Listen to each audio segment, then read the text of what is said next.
Welcome to this presentation. I'm Noela, and in this video, I talk about our work on inference and mutual information on random factor graphs as part of the online STACS conference in 2021. The work that I'll speak about is joined with Amin Coja-Oghlan, Max Hahn-Klimroth, Philipp Loick, Konstantinos Panagiotou, and Matija Pasch, as you can see on the slide.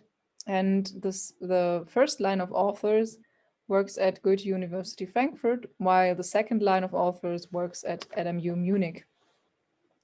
So random graph inference is a quite interdisciplinary area of research with an interest of different communities into the topic, and also a wide range of potential applications ranging from neuroscience to sociology. It has attracted much attention during the last, say, 3 decades, the interest being reinforced by algorithmic considerations and connections to machine learning and high-dimensional inference.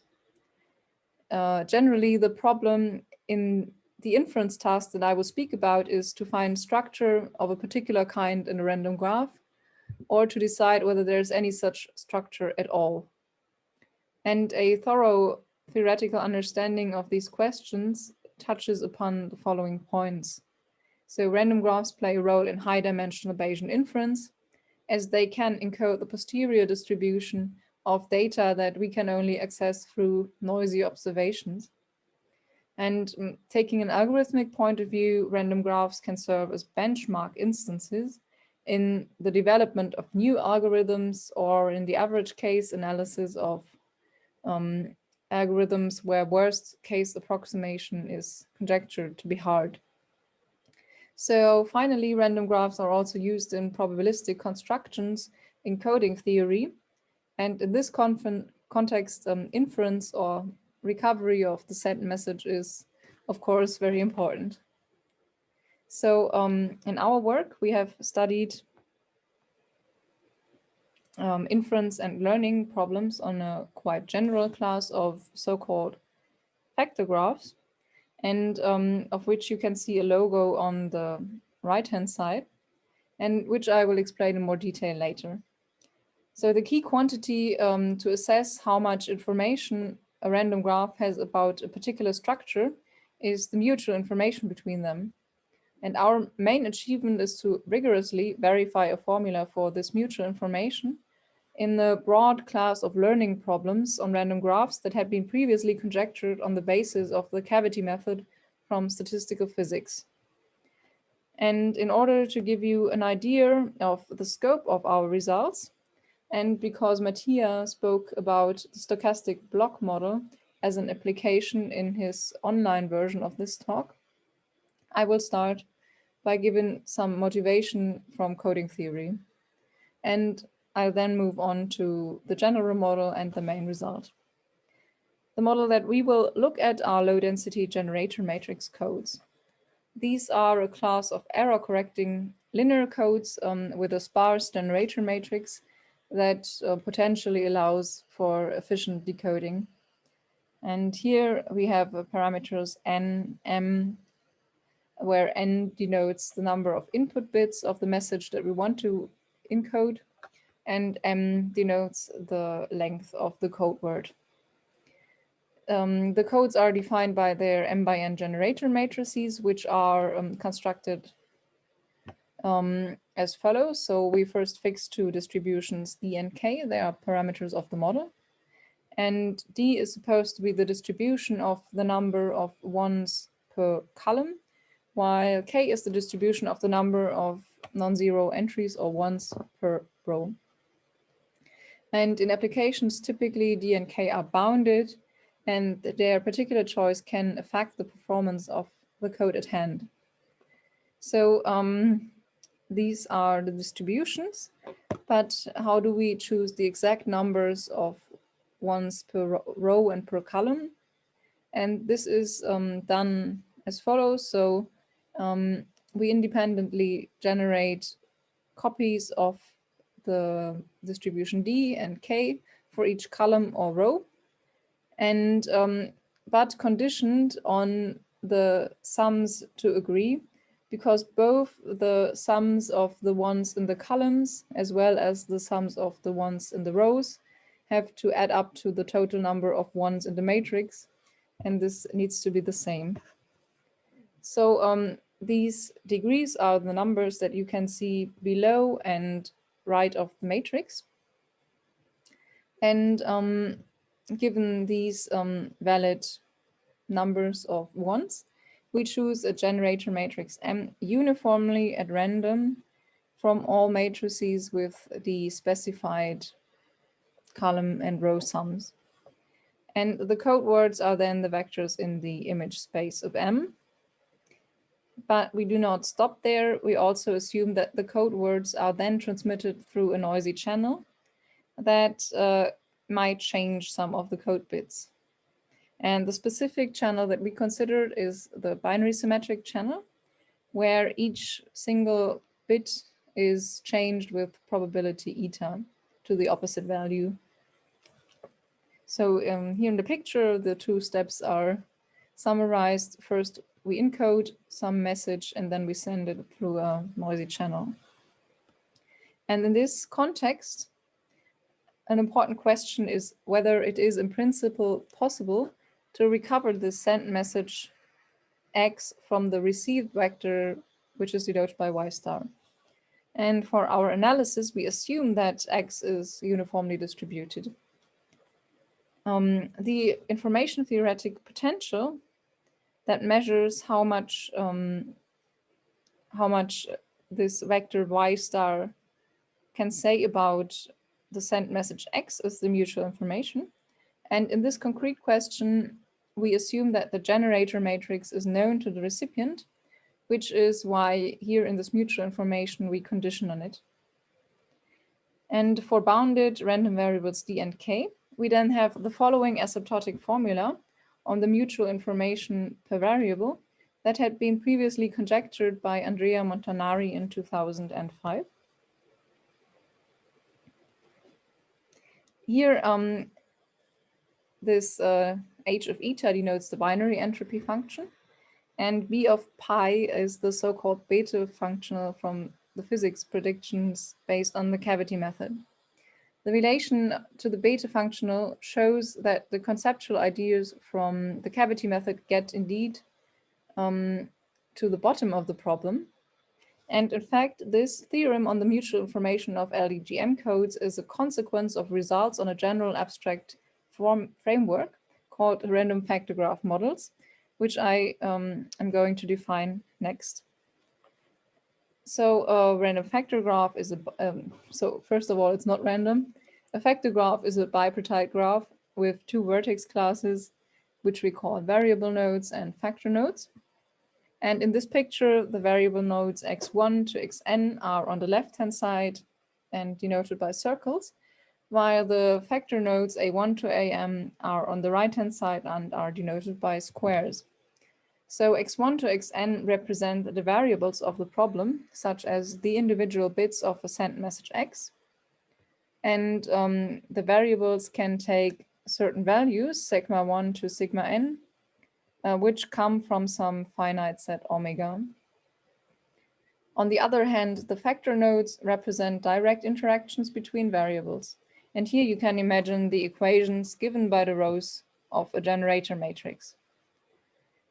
So finally, for each factor node, there's also a weight function psi that assigns a positive weight to value combinations if we assign the adjacent variables certain values sigma I. So this is the general definition of factor graphs. And in this paper, we considered random factor graphs of the following kind. So we first define a null model rather than an inference problem, even though we're interested in inference, because it turns out that it's natural to define an inference problem from such an coming from such a null model. Okay, so what is the null model? So as in this LDGM example, we fix distributions D and K for the variable degrees and the factor degrees. And also now the number of factor nodes m is random. So in a first step, we sample the number of factor nodes according to some Poisson distribution. And then we sample for each variable and for each factor some degree, which is indicated by these half edges here, right and left. And the half edges need to match up in the next step. That is why we condition on them being, the sums being equal, or the half edges being having the same number. In the next step, we match these stubs or half edges up uniformly and draw weight functions psi I from some given distribution P, where this distribution is allowed to depend on the degree of the corresponding factor node. And as I mentioned, we will use this random graph model as a null model that we can compare to an inference model with some additional structure built into it. And this structure we will try to infer. So inspired by previous work by Coja-Oghlan, Kachakala, Perkins, and Sliborova, this model is called the teacher-student scheme. And this name captures the idea that the inference task at hand can be described along the following lines. So a teacher that possesses some valuable knowledge is trying to convey this knowledge to a student by presenting examples. But as we all know from our personal experience as teachers or students, the examples are often corrupted by noise. And the student in the end has to try to infer what the teacher was trying to convey. And in the setting of random factor graphs, the examples presented by the teacher would correspond to a particular graph structure. And we generate this graph structure in the following way.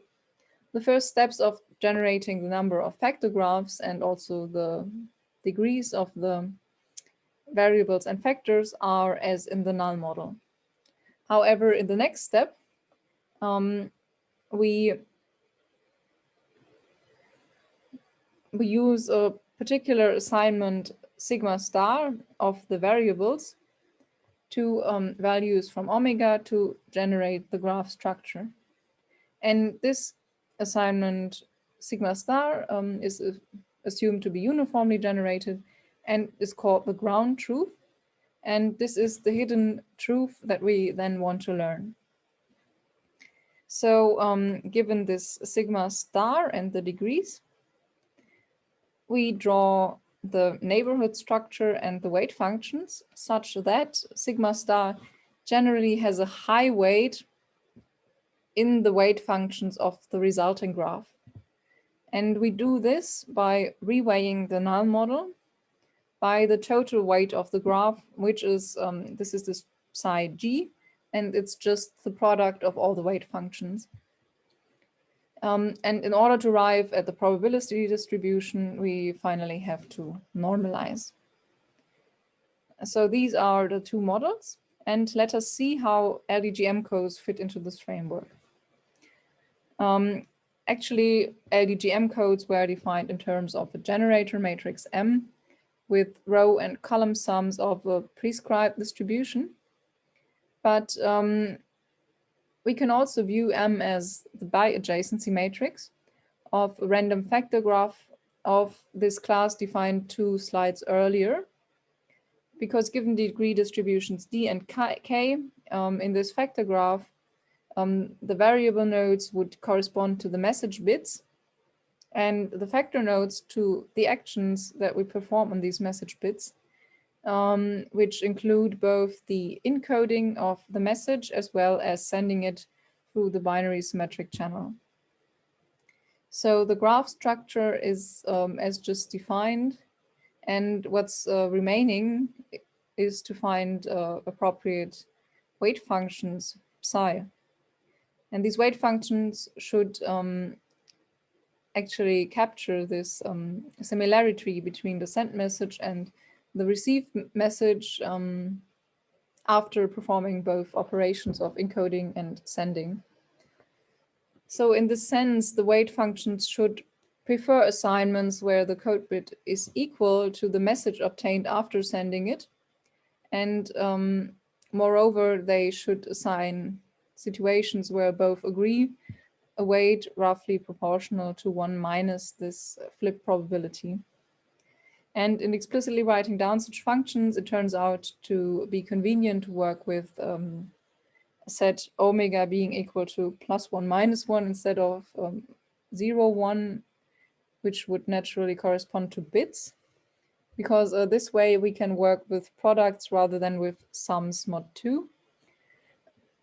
But for any k, we define then two weight functions that are indexed by +1 and -1. And they incorporate, as I said, both the encoding as well as the channel. And this product of the sigma i's that you see here is just the code word bit corresponding to the row of the matrix.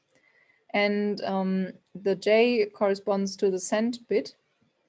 And so if both j and this product agree, then the bit was transmitted correctly, and the function psi assigns a weight 2 times 1 minus eta to this configuration.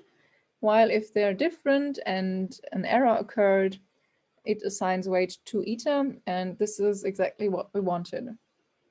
So this psi depends on the choice of j. And either we choose values for j uniformly, which would correspond to probability 1/2, as you can see here, and would be the appropriate choice for the null model.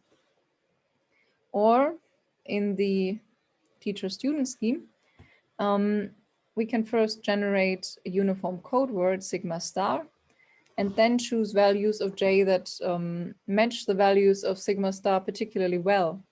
And within this framework, our original question about the information that the received message contains about the sent word can be analyzed, because a knowledge of the factor graph, of course without the values of sigma star, in particular implies knowledge of the j's and thus of the received message. So coming back to the main result, the main message is that a very similar or an analogous result can be obtained for general random factor graphs, as we have seen for the LDGM codes on the mutual information. And the formula that we obtain verifies predictions from the so-called cavity method from physics, that the mutual information between the teacher's ground truth and the data presented to the student in form of graph G is determined by this Bethe free entropy. And thus, let me briefly tell you something about this Bethe functional. And the aim of this formula is not, of this slide, is not to guide you through all the definitions of all the notation in full detail, but rather to convey an idea what the function looks like and why it could be useful to have a formula on the mutual information that involves the functional. So that basically there are two messages that I would like to get across. So first, the arguments of the functionals, these pi's, they are probability measures on probability measures on values that the variables can take, so on omega. And therefore this optimization problem that we already saw in the mutual information of LDGM codes is potentially difficult. But the important point is that despite this difficulty, the appearance of the Bethe functional in the mutual information bears some conceptual meaning, because a proof of this connection puts some additional weight onto the general structural ideas that are at the heart of the cavity method. And also the second point is that since the formula on the mutual information that we will see in a minute involves a supremum, any distribution can yield an upper bound on the mutual information. And in particular, heuristics such as the population dynamics algorithm, for example, can be used to get rigorous bounds in one direction. And finally, in some cases, it's also possible to precisely identify the maximizer analytically. So that said, here is the main result, and it states that under 4 conditions on the variable and factor degrees, as well as the weight functions, the mutual information between the ground truth and the arising factor graph is given by the expression that you can see on the slide. And writing out these conditions would have taken up another slide, and due to time restrictions, I will only explain these conditions briefly in words. So generally speaking, this first assumption DEC is, oh, it's not the first assumption on this slide, but the assumption DEC is a relatively mild moment condition on the degree distributions and ensures that the factor graph is sparse. The two conditions sim and bal can be considered as symmetry conditions, and they exclude models where there is some inherent preference of the model for one of the variable values from omega. And lastly, pos can be considered as some convexity requirement.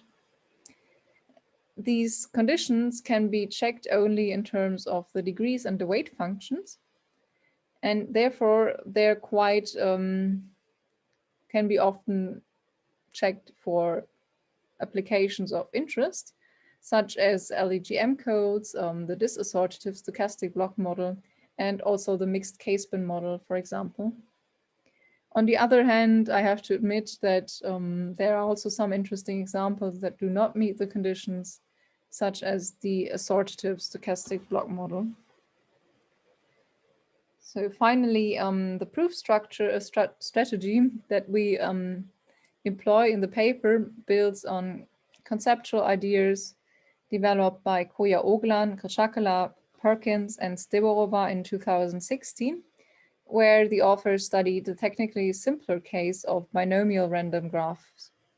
However, because the random factor graph models that we study is much more intricate, the implementation of this strategy needed substantial adaptations basically everywhere. And moreover, into subsequent articles, the results from this pioneering work from 2016 on the binomial random factor graphs were extended by Coja-Oghlan, Iftumiu, Jafari, Kang, Kapitanopoulos, and Coja-Oghlan, Kapitanopoulos, and myself. And to conclude, let me mention some directions for future research along these lines. So first of all, hand in hand with information theoretic questions come algorithmic questions. Given our result on the mutual information, a natural next step is to ask about the existence of efficient algorithms in the regime where the graph contains information about the ground truth. And secondly, on the last slide, you have seen that our results apply to a class of models obeying these 4 obscure assumptions. And yeah, as I mentioned, there are interesting inference problems such as the assortative stochastic block model, where some of these assumptions fail. And of course, we would like to have similar results for such models. And as you probably have noticed, our weight functions are always assumed to take positive values. And also there are applications where the weight functions need to take the value 0. And it would be highly desirable to also incorporate such weight functions. So thank you for your attention.